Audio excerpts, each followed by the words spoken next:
In today's news, another death recorded in the BVI following COVID-19 complications, bringing the total to 3. A new 7 p.m. to 5 a.m. curfew among new COVID-19 measures ordered by the government. Officials finally acknowledge a detainee has escaped custody and seeks police assistance days later. And 1,000 more COVID cases plus 100 hospitalizations expected within the coming week and could rise to 5,000 by August-September if the spike continues. BVI Health Services set up field hospital. We're going to get into that and so much more after a word from our sponsors. You're watching 284 News. The win. What are the health? I'm freaking out. Is about these people. It's always a pleasure coming to you live and direct from the What's poppin'? What's really good? Davis has won it for the Lakers.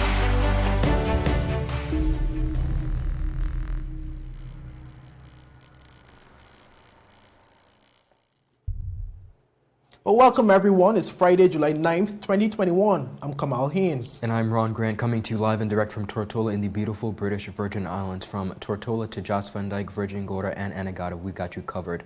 Before we get into our detailed newscast today, we want to remind persons that after dodging the fact that an incident happened resulting in the escaping of a detainee, officials in the BVI have finally come forward seeking the public's assistance. Now, the Chief Immigration Officer, Mr. Ian Penn, explained that Mr. Sanchez Tajida, an immigrant who was detained, escaped with help from an unknown person. Now, this incident occurred days ago at the Castle Maria Hotel, where the security officer apparently on duty was attacked. Now, according to Mr. Penn, the matter was immediately reported to the Royal Virgin Islands Police Force, and a full investigation on the specific circumstances of the escapee is ongoing. Now, if anyone has information on the whereabouts of Mr. Sanchez, contact the Immigration Department at 468-4717 or 468-4715. In addition to that, you can call the Royal Virgin Islands Police Force hotline at 311.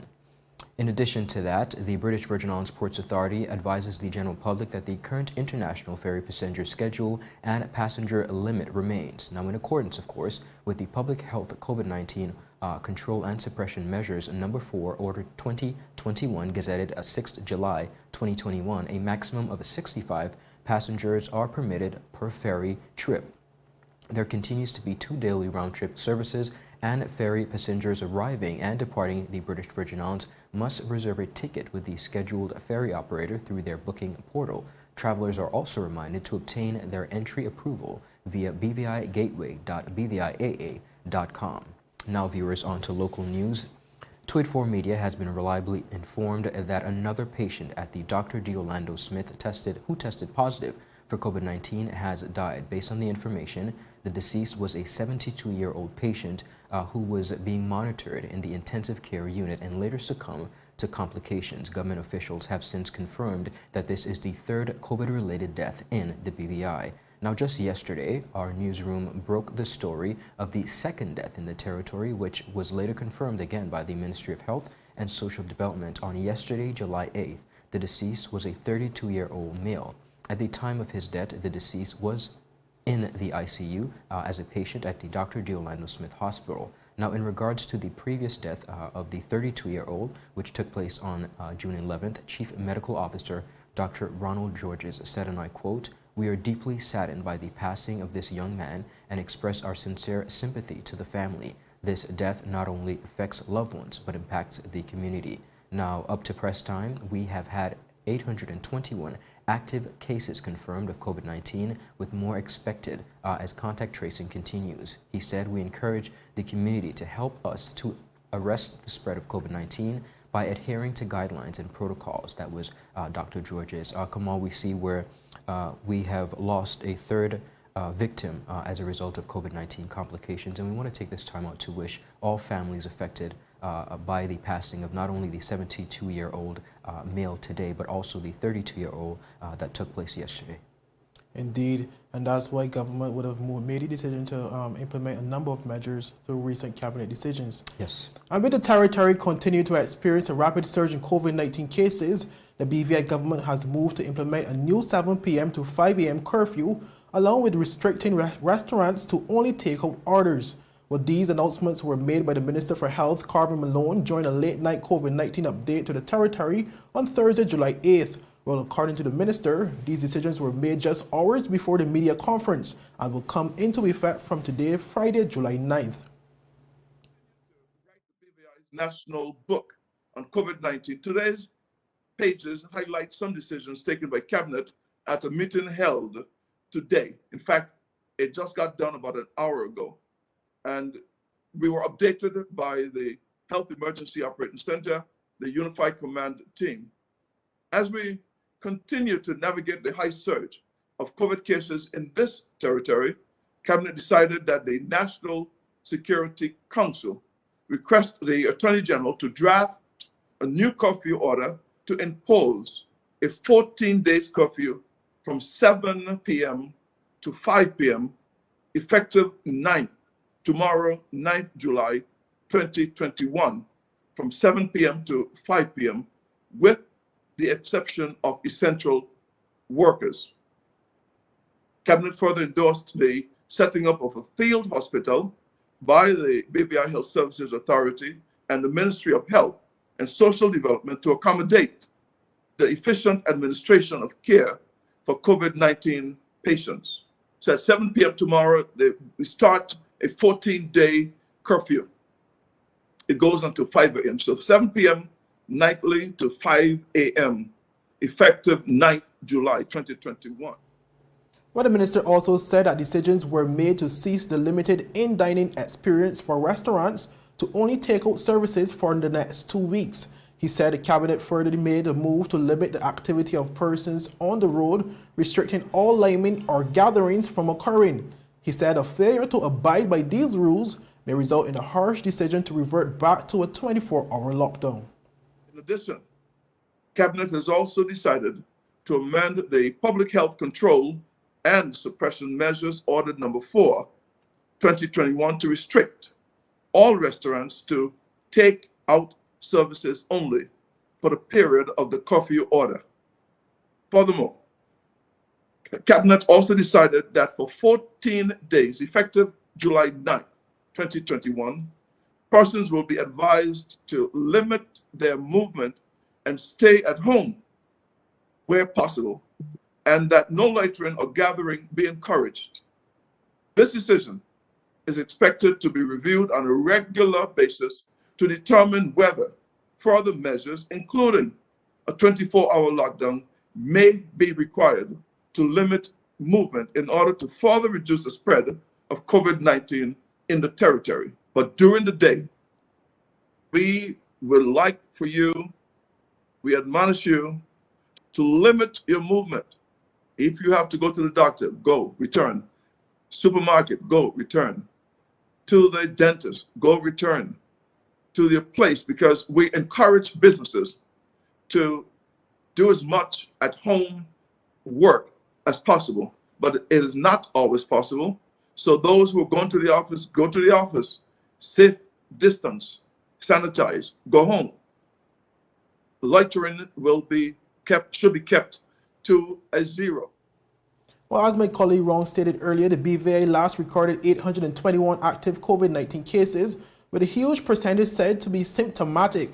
It is also suspected that the present strain of the virus may be the Delta variant.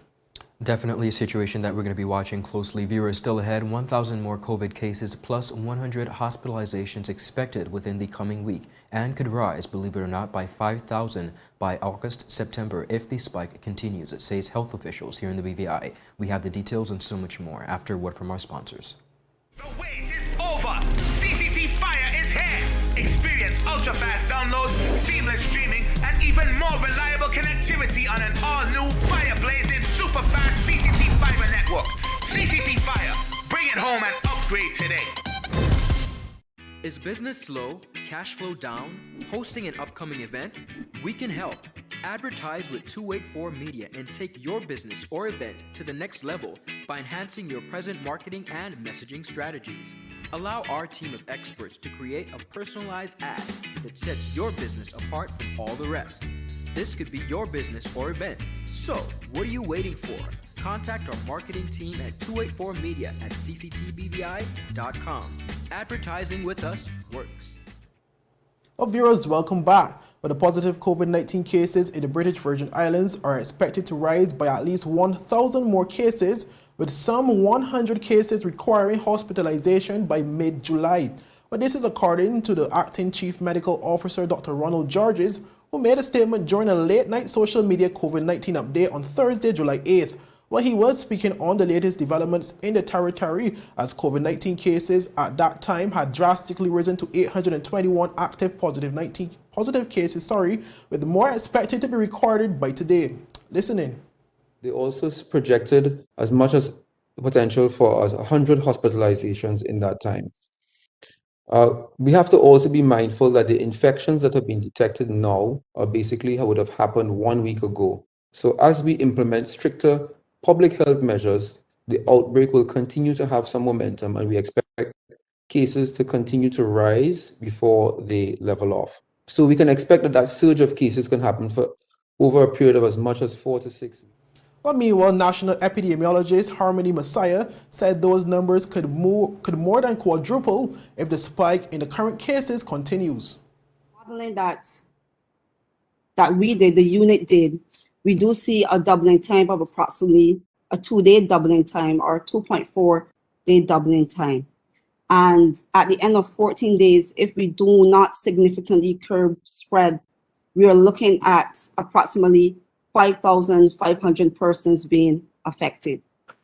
And this, from our talks with Public Health England, they have actually arrived to a similar conclusion. Like Dr. Georges said, they forecast approximately 1,000 persons by maybe the mid next week. And if that keeps up, and dominoes, if we estimating that we have 4 to 5 persons in a household, then you can see how we can arrive at those figures quite easily at the end of a 2-week mark. Well, Dr. Georges also said that the virus was affecting what he termed to be a naive population, and said at least 80% vaccination was needed to reduce the high numbers projected for hospitalization in the territory. There's a very high suspicion that we have the Delta variant circulating in the Virgin Islands. And what the situation is here is that we have the Delta variant in a naive population. That means a population with very low immunity, natural immunity, or vaccine-induced immunity. The modelers suggested that we require second dose vaccination completion to be as high as 80% to blunt the impact of this present outbreak. Therefore, there's a suggestion that all non-pharmaceutical measures, that is the public health measures that have been in place, be strictly implemented immediately. Well, Ron, those are very alarming numbers projected by the local health care professionals. Absolutely alarming numbers, and quite scary for a very small population. And speaking of COVID-19, the British Virgin Islands Health Services Authority seeks to continue to take a proactive approach to its response to the COVID-19 pandemic. Now, as the territory of the Virgin Islands begins to already experiencing quite a dramatic rise in confirmed cases, the organization has activated its contingency plan by initiating the establishment of its field hospital. Now, this moves to ensure that the BVI Health Services Authority is equipped and ready to effectively respond should a significant number of persons begin to exhibit COVID-19 symptoms and require hospitalization. Now, Acting Chief Executive Officer Mrs. Corradine Malone-Smith explained, and I quote, "The field hospital is to serve as an overflow to the current COVID-19 wing at the Dr. D. Orlando Smith Hospital." She further added that this will be available for persons who require medical intervention but do not necessarily have the need for acute medical care. Now, the BVI Health Services Authority Field Hospital, which is temporarily housed at the multi-purpose sports complex, will initially be equipped to accommodate some 25 persons. However, it has the ability to increase in bed capacity should the need arise. Now, the field hospital will be managed, of course, by the BVI Health Services Authority clinical care team, as well as members of the medical cohort from Cuba, who were invited to the territory last year to provide COVID-19 response support. Kamal, we see where the BVI Health Service Authority is actively making provisions for additional space, of course, with the foresight that the space and the COVID wing presently at the Dr. D. Orlando Smith Hospital will not be sufficient once the cases increase. I think this is a clear indication that we are definitely moving towards a different level of panic and trajectory, but I do commend them on making provisions to make sure that we have additional facilities. Yes, indeed, and I believe it's somewhat of a proactive move, Yes. as opposed to just waiting until the cases amount to the state of panic. Correct. They're actually proactive, and they should be commended on such. Well, up next, viewers, 2 female BVI athletes to compete at the 12th NACAC Athletics Championships, which begins today. All this and much more after a word from our sponsors. So you're saying I can ask this cat any question? The cat is connected to the computer. You just type in the question, it will read his mind. There the answer comes.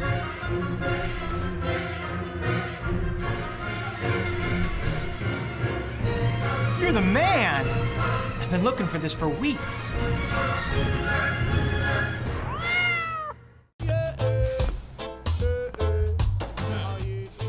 Father Jesus, that line here long like church service. Alright, do enjoy the rest of the day.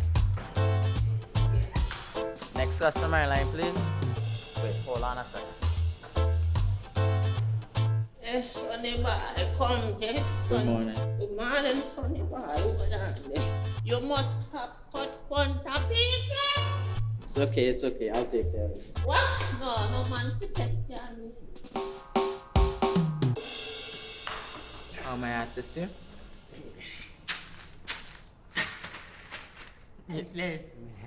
You want top of power? You want top of power? Join the prepaid party with CCT and enjoy more affordable data plans, more top-up promotions, more savings with hero bundles, and more value for your money each and every Tuesday with Top Up Turn Up Tuesday. Visit a CCT store today or anywhere CCT Top Up is sold and top up your phone. 5, 10, 15, 20, 25, 30. You want top of power?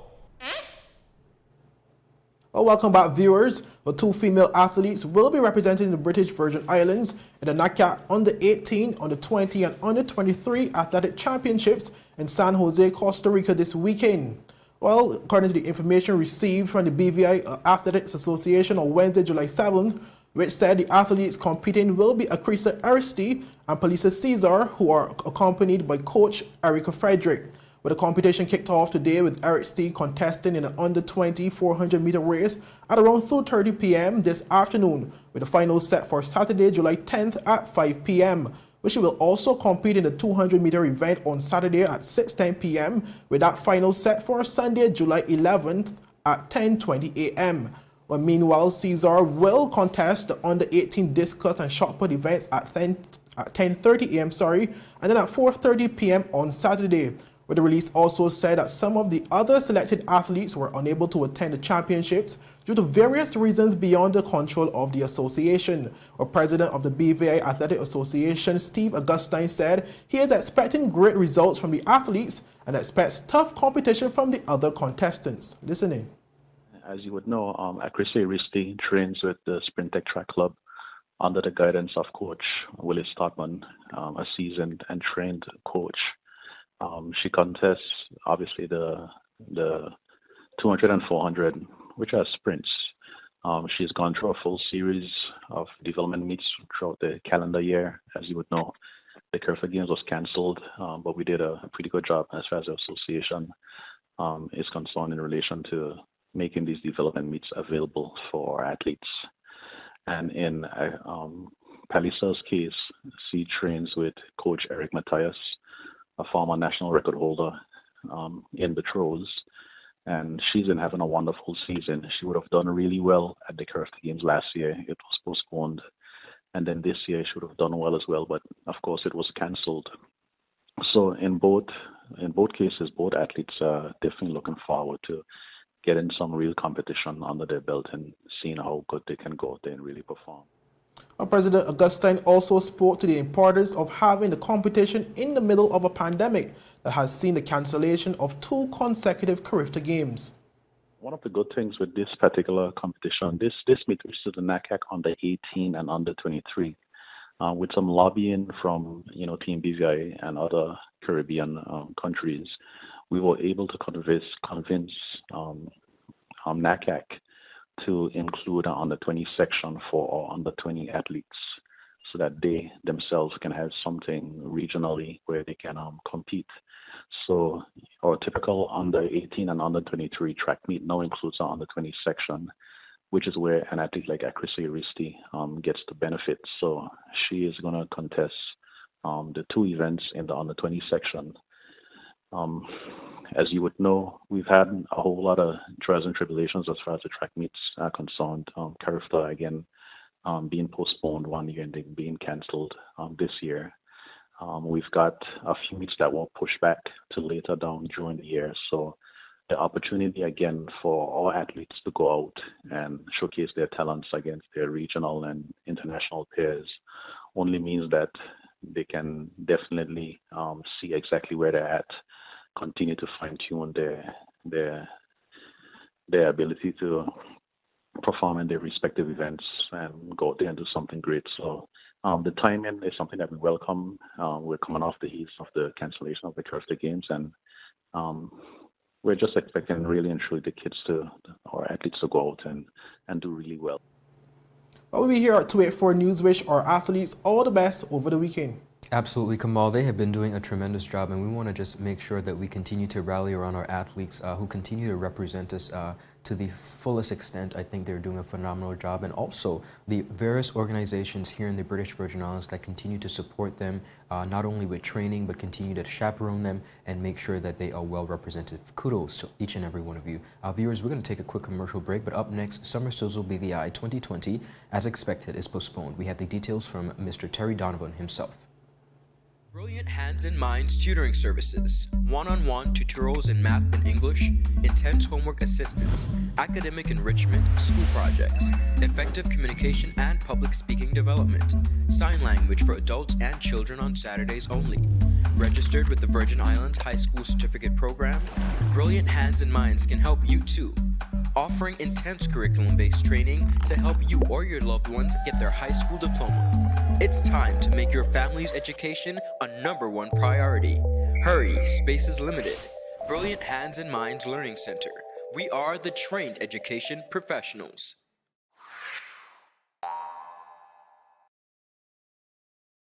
The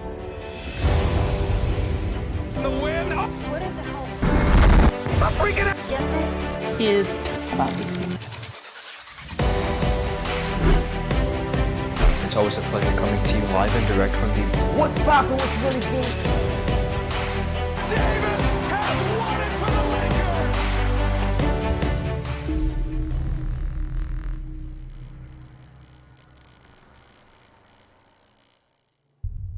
Viewers, welcome back. Thank you so much for sticking with us. Founder and CEO of Summer Sizzle BVI, Mr. Terry Donovan, has confirmed the event's postponement due to a massive surge in COVID-19 cases in the British Virgin Islands. Now, in an official press release, Donovan said, and I quote, "Due to the sudden surge in COVID-19 cases in the British Virgin Islands, we regretfully announce that Summer Sizzle BVI 2020 has been postponed until further notice." He continued, "Over the last 2 weeks, the increased number of positive cases has skyrocketed, prompting the British Virgin Islands government to reinstate certain measures and implement some new ones that will affect the Summer Sizzle BVI production.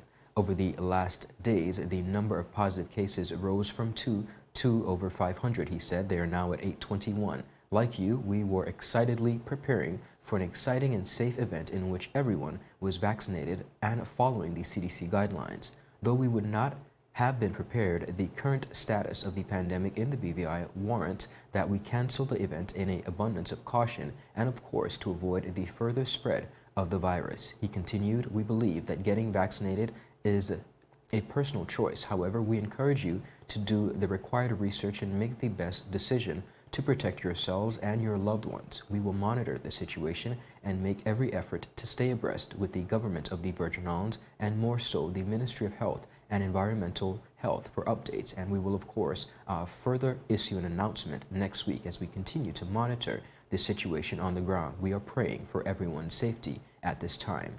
A search, that was of course from Mr. Terry Donovan.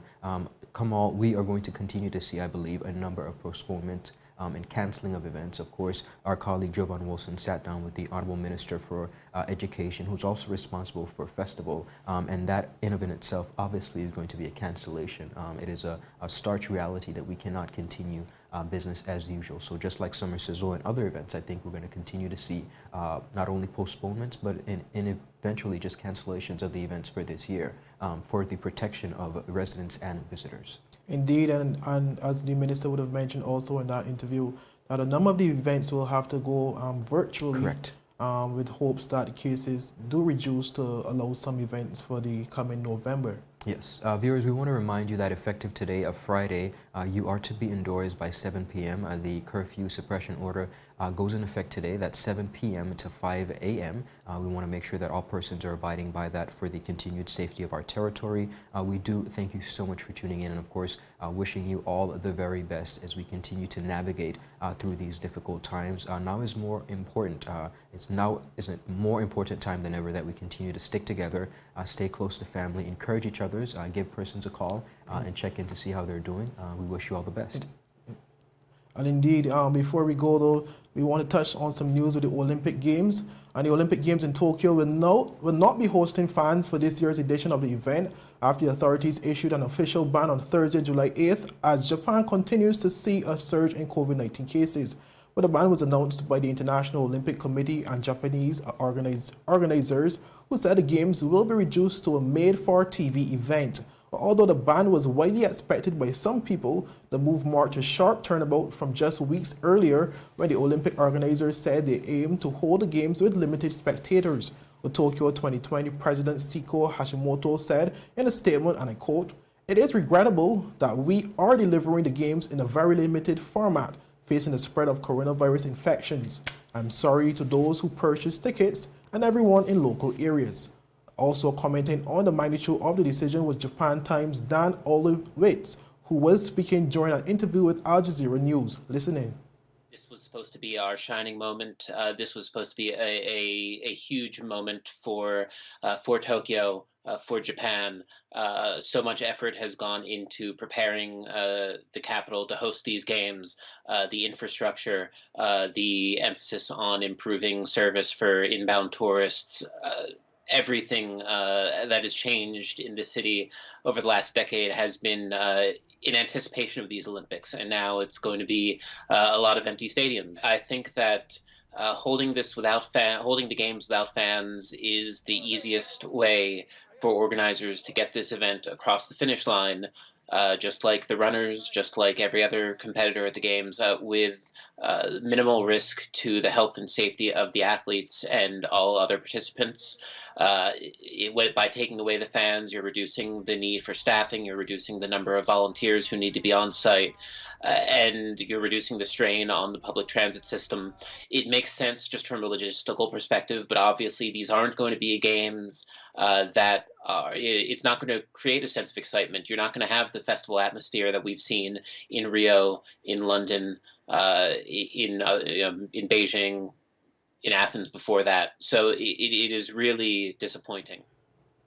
Well, there you have it, viewers. That's all for today's news roundup. Well, be sure to follow us for daily news updates at 284@media.com and like us on Twitter at 284BVI and Instagram at 284BVI as well. I'm Kamal Haynes. And I'm Ron Grant. It's always a pleasure. We will see you on Monday morning, bright and early for content. We wish you a very happy weekend and safe, enjoyable time. We are your source, 284 News, for honest and impartial news right here on 284 Media. Happy Friday to everyone. Take care, BVI.